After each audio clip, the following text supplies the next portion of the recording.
প্রিয় দেশবাসী, আসসালামু আলাইকুম। আসছে পবিত্র ঈদুল আজহা।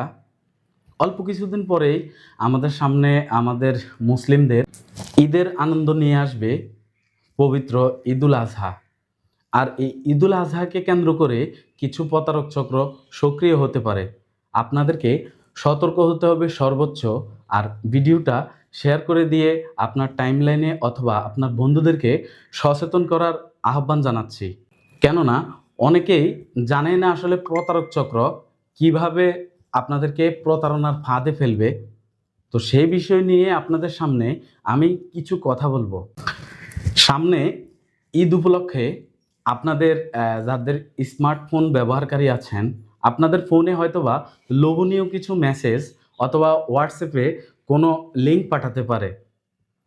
যেমন সেখানে লেখা থাকতে পারে যে আপনারা রবির ক্যাম্পেইন উপলক্ষে, মানে আমরা যে সিমগুলো ব্যবহার করি, রবি, গ্রামীণফোন, তারপর হচ্ছে এয়ারটেল, বাংলালিংক, সেই কোম্পানিগুলোর অপারেটর যে কোনো একটা প্রতারক চক্রের নাম্বার থেকে অপারেটর সেজে ওই কোম্পানিগুলো থেকে আপনাকে মেসেজ দিয়ে বলবে যে আপনি 50 জিবি ফ্রি এমবি পাচ্ছেন, শুধুমাত্র এই লিঙ্কে ঢুকে ক্লিক করে আপনাদের চাহিদা মতো এমবি নিতে পারবেন, অথবা এখানে রেজিস্ট্রেশন করলেই আপনি পেয়ে যাবেন 50 জিবি ঈদুল আজহা উপলক্ষে ফ্রি ইন্টারনেট।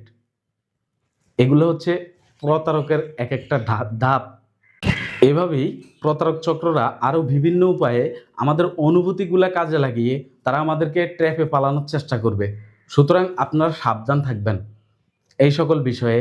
আর আরেকটি বাড়তি কথা বলে দেয় আপনাদেরকে, যারা পশু ক্রয় বিক্রয় করার জন্য পশুর হাট বাজারে যাবেন, অবশ্যই আপনাদের কাছে নগদ অনেকগুলো টাকা থাকবে। সো মলম পার্টি অথবা শয়তানের নিঃশ্বাস নিয়ে ঘোরাফেরা মানুষদের থেকে অবশ্যই সতর্ক থাকবেন। অপরিচিত কারো দেওয়া কোনো কিছুই গ্রহণ করবেন না। ঈদ উপলক্ষে আপনাদের আনন্দ শুভ হোক, এই দোয়া করি। ভিডিওটা শেয়ার করে সবাইকে সচেতন করার সুযোগ করে দিবেন।